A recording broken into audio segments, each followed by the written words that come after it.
Bonjour à toutes et à tous, et aussi de ma part, bienvenue à ce culte. Voilà, le thème d'aujourd'hui a déjà été évoqué. Nous voulons réfléchir ce matin un petit peu sur nos peurs. Parce que la peur, je crois que c'est quelque chose que nous connaissons tous. Nous avons tous des peurs. Alors, il y a des peurs communes, par exemple, comme actuellement cette pandémie. Où d'un côté, il est incroyable quand même, je ne sais pas si vous êtes d'accord, mais je trouve que c'est incroyable de voir ce que nos gouvernements ont réussi à mettre en œuvre en si peu de temps, avec cette vaccination accessible, gratuite pour tous. Et je trouve que nous leur devons beaucoup de reconnaissance pour cela. C'est pas rien. Mais malgré ça, malgré ce vaccin, la situation n'arrête pas de faire peur, n'est-ce pas? À quand la 4e vague? Quel dégât va faire encore la variante Delta ou d'autres variantes? Combien de temps tout cela va encore durer? Et j'ai un peu l'impression qu'avant cette pandémie, c'était toujours les autres dans des pays lointains qui se posaient des questions existentielles, qui avaient des peurs du genre: est-ce que mes parents âgés vont survivre? Est-ce que je vais être prise en charge quand je serai à l'hôpital, quand je serai malade? Quel avenir pour mes enfants? Mais avec cette pandémie, je trouve que ces questions-là sont devenues un petit peu, dans une certaine mesure, les nôtres aussi. La peur nous a envahis dans notre Europe jusque-là si sécurisante. Et c'est peut-être la première fois que notre génération d'après-guerre vit une telle peur collective. Donc il y a ça. Mais bien sûr, après, il y a aussi d'autres peurs, des peurs peut-être plus personnelles, plus individuelles. Certaines dont nous avons bien conscience et d'autres peut-être qui sont plus enfouies.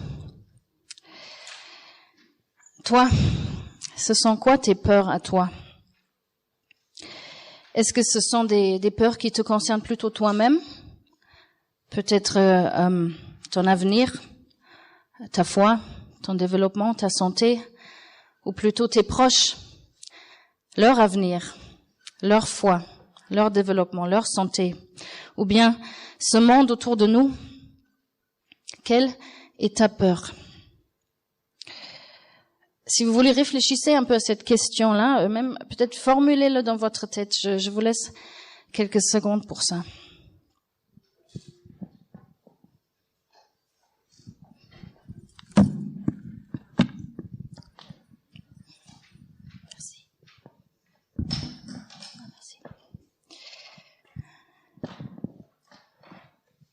Merci. Voilà, peut-être vous avez trouvé quelque chose, une peur qui vous préoccupe en ce moment, ou bien plusieurs.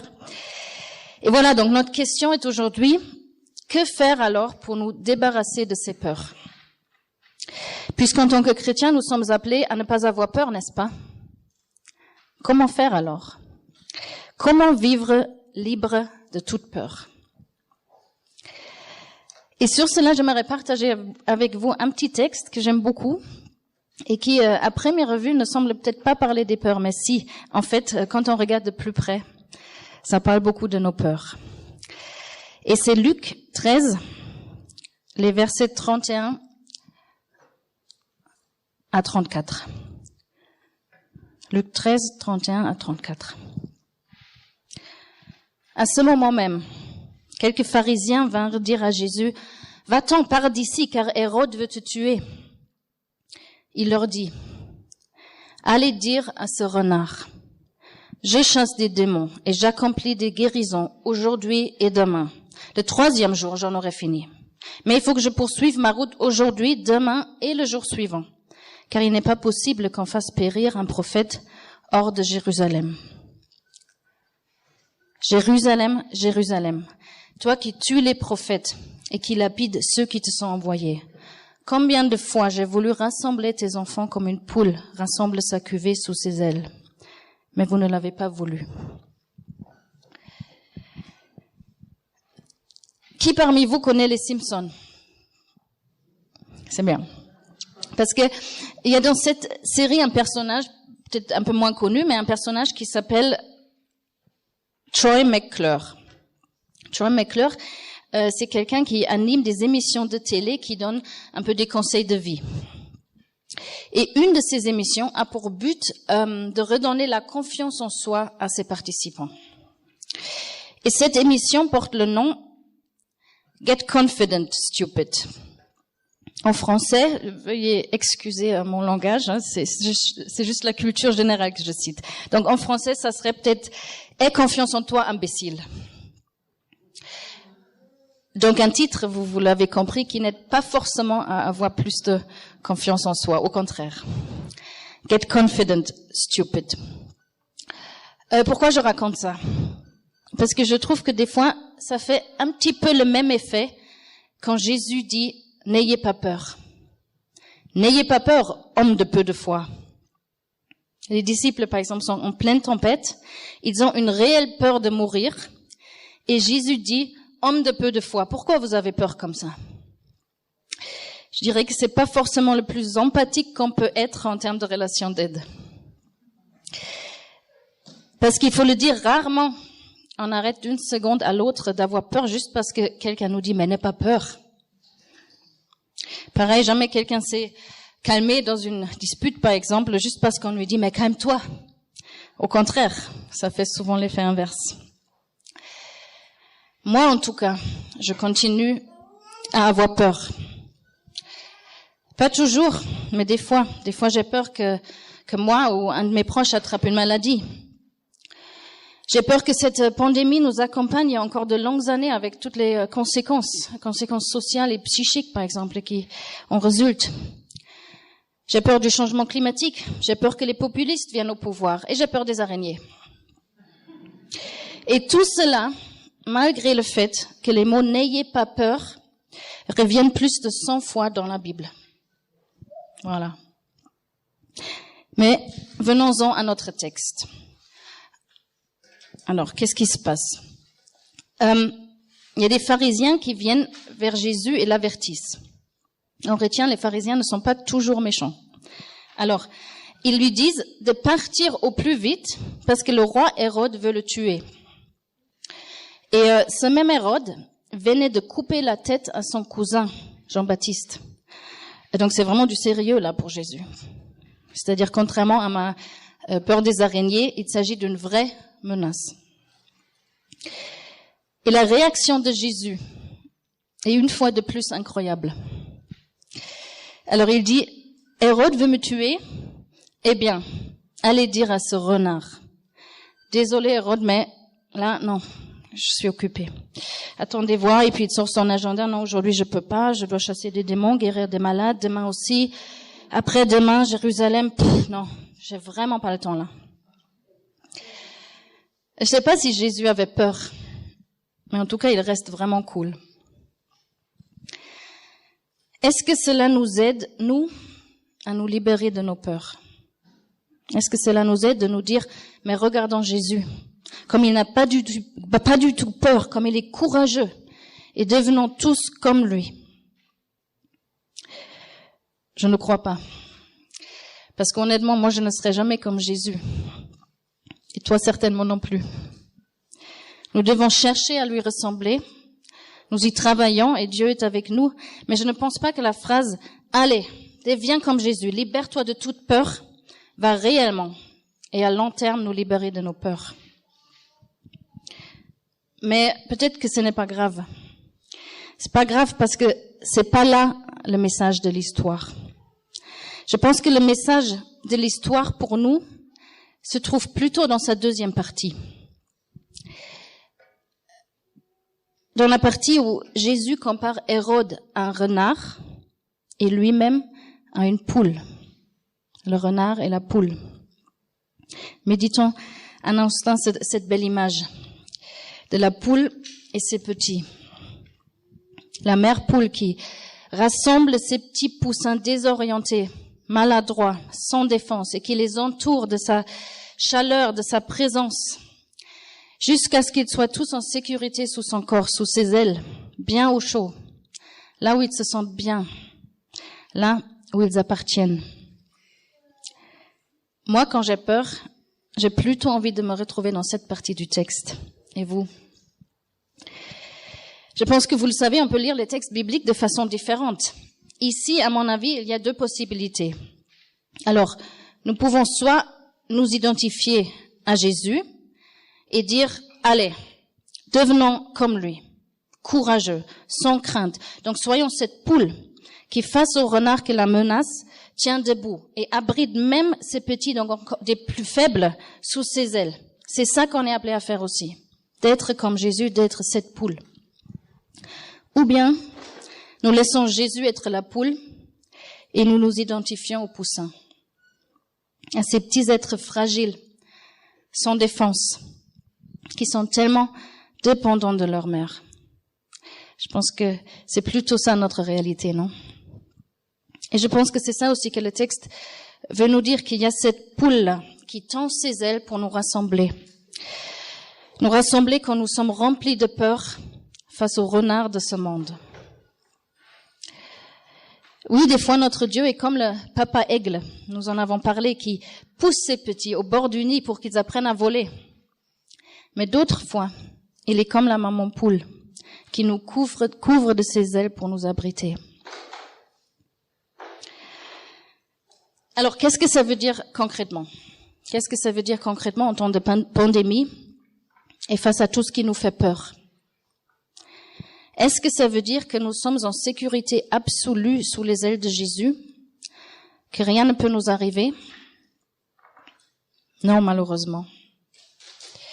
Une pandémie reste une pandémie et un renard reste un renard. Et aucune poule du monde ne pourra empêcher un renard décidé de déchirer ses petits. Donc l'image de la poule ne nous promet pas de sécurité extérieure absolue. Elle nous promet une sécurité intérieure. L'image de la poule nous parle d'à qui nous appartenons. Nous, petites créatures fragiles dans ce monde dangereux. Il existe un lieu dans ce monde auquel nous appartenons. Un lieu où quelqu'un s'occupe de nous. Un lieu où nous pouvons être ce que nous sommes. Des petits poussins cotonneux, parfois complètement dépassés par la grandeur de ce monde. Qui ont besoin de la chaleur, de la proximité de leur mère. C'est à cet endroit-là que Jésus veut nous rassembler. Alors la question de départ était, comment pouvons-nous vivre libres de toute peur? Et la réponse est, nous ne le pouvons pas.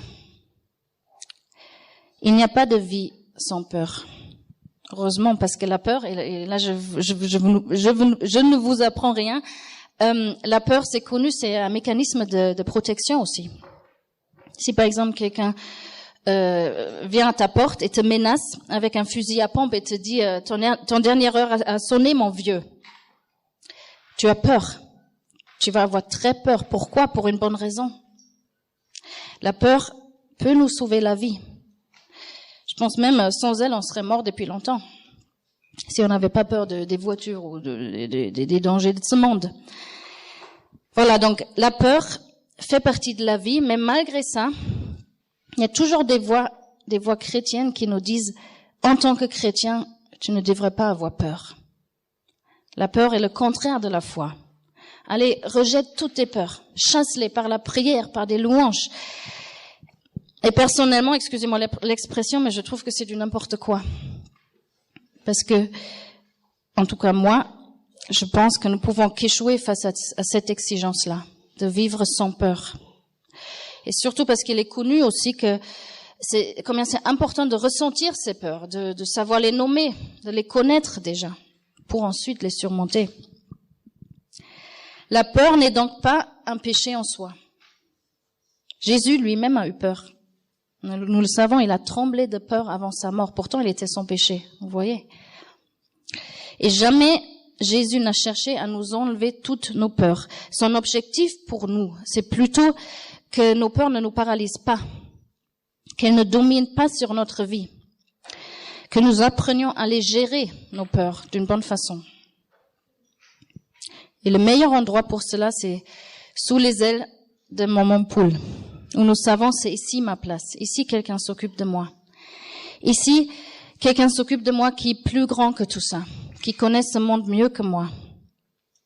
Et ici, il y a quelqu'un qui connaît mes peurs et qui les prend au sérieux.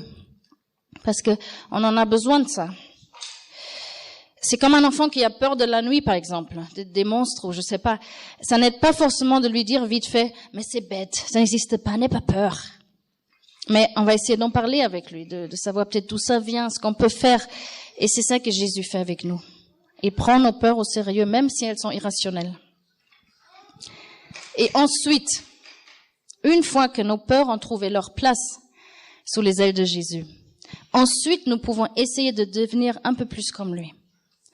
Nous pouvons essayer dans ce monde justement plein de menaces de faire ce qui est bon, de faire ce qui génère la vie, ce qui guérit, ce qui console.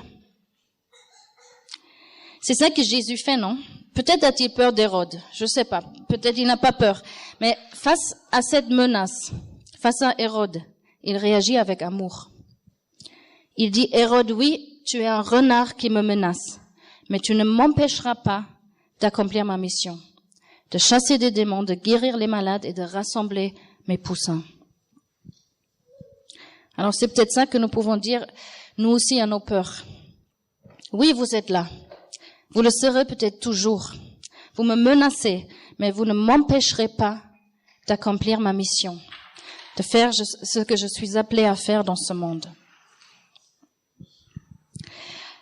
C'est un peu comme le dit cette célèbre citation qu'on a attribuée à Luther, sans que ça vienne de lui, mais c'est pas grave, qui dit « Si on me disait que la fin du monde est pour demain, je planterais encore aujourd'hui un pommier. » Si on me disait que la fin du monde est pour demain, donc si cette grande menace se présentait à moi, je planterais encore aujourd'hui un pommier.